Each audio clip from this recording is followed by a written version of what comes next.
বছর বিনা কারণে জেল খাটতেছে। কত মানুষ আয়না ঘরে বড় আশা ছিল ফিরে আসবে, ইলিয়াস আলী না, আর ফিরে আসবে না। আপনি এরকম একটা নাটক করলেন, তার মেয়েটাকে বুকের ভেতরে নিয়ে যে না তোমার বাবা যদি বেঁচে থাকে আমি নিয়ে আসতেছি। আপনি কিন্তু জানতেন তুমি সে বেঁচে আছে।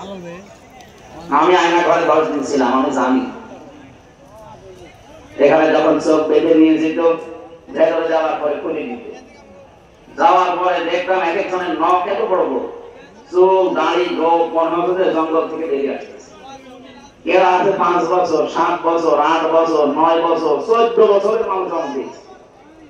বলেন তো, একটা কবরের মতো জায়গায় 14টা বছর একটা লোক আছে, আপনি কি খেলা মনে করেন? আপনি 2 দিন থেকে দেখেন তো।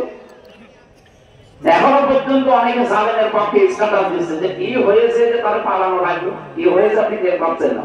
আপনি তো জান্নাতে ছিলেন, আপনি যদি আমার জায়গায় থাকবেন আমি টের পাচ্ছেন যে কি হয়েছে, আপনি টের পেতেন।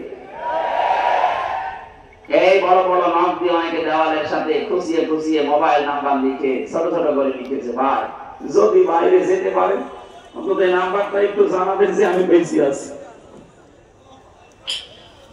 একটা লোক জানে না 14 বছর, যেটা কোন বছর জানে না, এটা কোন মাস জানে না, এটা কয়টা মাসে তাও জানে না। আপনি মানবতার সাথে এই কৌতুক করে এখন মানবতার কথা বলছেন বিশ্বের মডেলদেরকে। নূর হোসেন দিবস পালন করতে গেছে,